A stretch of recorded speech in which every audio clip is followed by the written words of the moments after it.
Hello everyone, welcome to my Dark Souls NPC challenge run. In this series, we're going to ask the question, can you beat the game as various NPCs? However, after beating the game as a chosen NPC, the game will get harder as it goes to a subsequent New Game Plus run. So, let's strap on in and ask the question, can you beat Dark Souls as...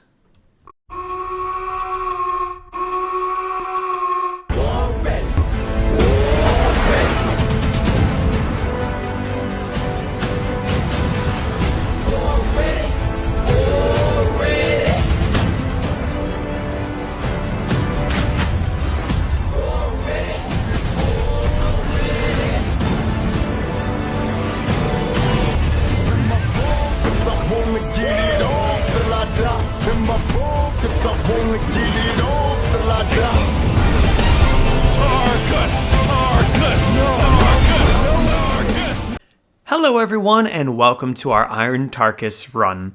The rules of this run are simple. I am limited to the Black Iron set, the Tower Shield, and the Greatsword.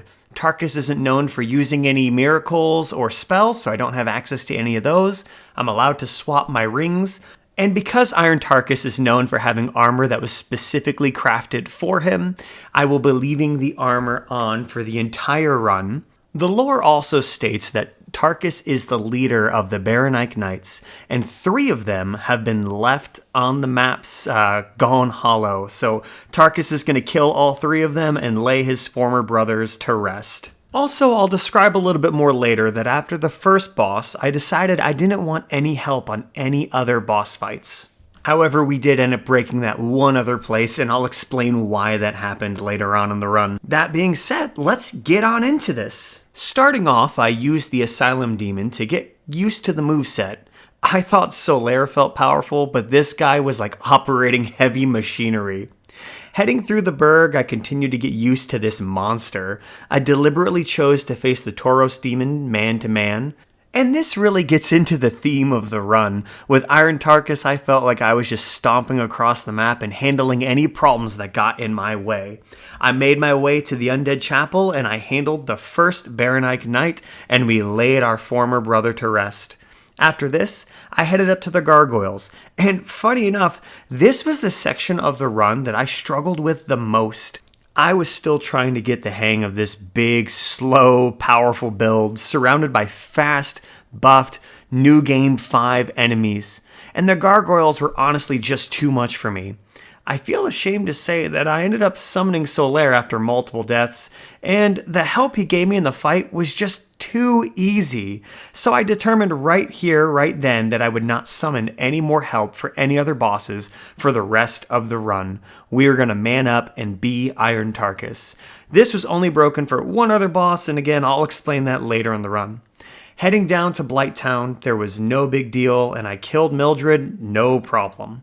I headed over to Quelaag with determination to handle her solo, and we did. I learned that this was all about patience. The Tower Shield let me tank almost anything. I just had to shield up and then punish the right moves. After Quelaag, I rang the bell, and I ran over to Ceaseless, and I was prepared to tank a big explosion, but it never came. I was able to mosey on back and just punch him off the ledge. Simple enough. The true boss of this area, though, was not Quelaag. It was not Ceaseless. It was the elevator. I had some serious elevator trouble, and I had to keep quickly quitting out to save myself. I finally made it over to Sen's Fortress when I suddenly remembered that on this run I need the peculiar doll for the 3rd Baronike Knight.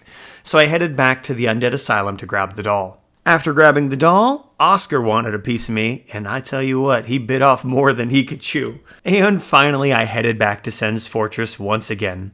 I made my way slowly but surely through Sen's and got through on the first try, easy enough. At the top of Sen's, my first goal was to lay yet another fallen Baronike brother to rest. Heading up to the giant, we fought him on even ground. No hiding in the hall this time. We paid him the respect he deserved and dropped him quick. Then I summoned Tarkus. I had Googled if it was possible to kill a summon, but I wasn't getting good results, so I decided just to try it myself, and you know what? No, you can't fight summons. I couldn't fight Tarkus.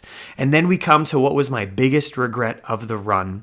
My goal was to kill the golem with Tarkus, since I had summoned him, and I thought it'd be fun to kind of tag team him, but then I was going to force quit out before the victory sign, and I was going to solo the golem as Tarkus, and I was really looking forward to that, and I was going to essentially kill him twice on one run.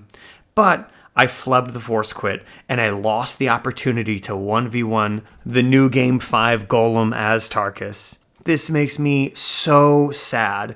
So on New Game 7 as Havel, I plan to kill the Golem as Havel, and then force quit and kill him again as Tarkus 1v1 in New Game 7, so make sure you tune in for that. Then we killed a gargoyle, and we headed to the rafters.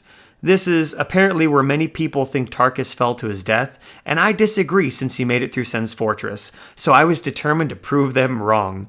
I had one moment where my momentum carried me off the edge, but we force quit in time and made it through the rafters on our first try. Honestly, the Greatsword actually has a perfect moveset for these rafters because the thrust is a straight line forward and doesn't throw you off the edge like the Zweihander or other weapons. Afterwards, we killed Gargoyle 4, and then it was time for the archers.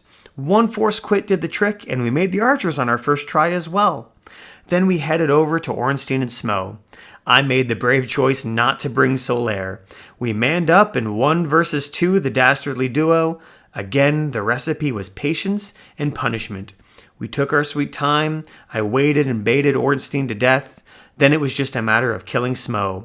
2 titans faced off, and 1 man was left standing. First try, no deaths. We received the Lord Vessel, and we dismissed the illusion. Tarkus ain't no simp, and he got no time for fairy tales. Then we headed over to the Painted Guardians. Another lore idea is that Tarkus died to these guys because his armor set is found in the corner. So I wanted to adamantly refute that idea. I made sure they got the message.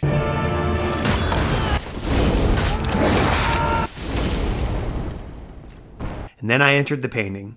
We opened the gates after dealing with 1,000,000 bone wheels. Then we just went through the gates and dealt with our last fallen brother and laid him to rest. After that, we coldly walked past Priscilla and left the painting.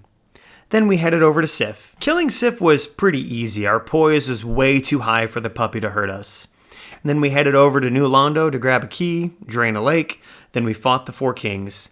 This was a DPS check for sure, but we had the gear, and it made for a pretty easy fight, all things considered. Heading down to the Bed of Chaos, we weed-whacked our way through 2 Kirks and a Witch. Then we began the Bed of Chaos.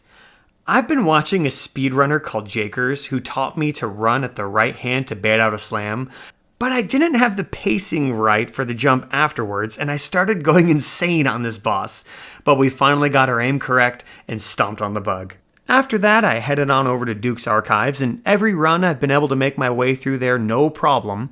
When I got to the top of the first elevator, though, my son wanted to show me something, so I quit out of the game to go look at what he had to show me, and when I got back, the elevator was gone, and I died running back to it. But we got back on track, we died to Seath, we ran through Duke's, and then we fought Seath. Not much to say here. We've learned a lot of lessons on the previous runs, like using humanity to heal and buff our curse resist. After this, I'm not sure I'll ever struggle with Seath ever again.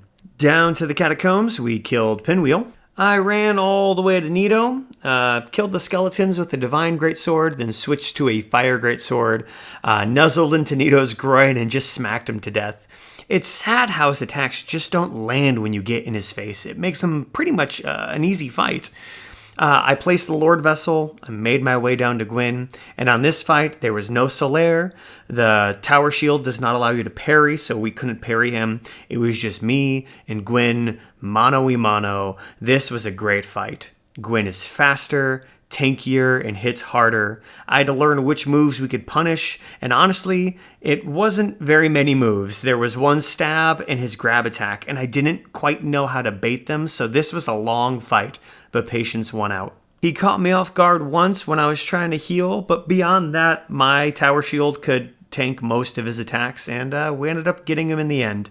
And yeah, that's the run. This was an epic run and a completely different way to play Dark Souls.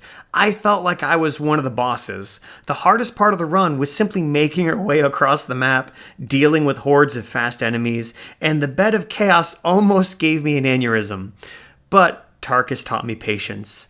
I've heard it said that Dark Souls is a game about stoicism, and I feel like Tarkus is the embodiment of that. Once I slowed down and figured out how to use the tools I was given, mixed with a healthy dose of perseverance, I found I could do anything I set my mind to. If you enjoyed this run, make sure you subscribe and hit the bell so you can tune in for our next run as Paladin Leeroy Jenkins. I'll catch you guys in the next one. Bye.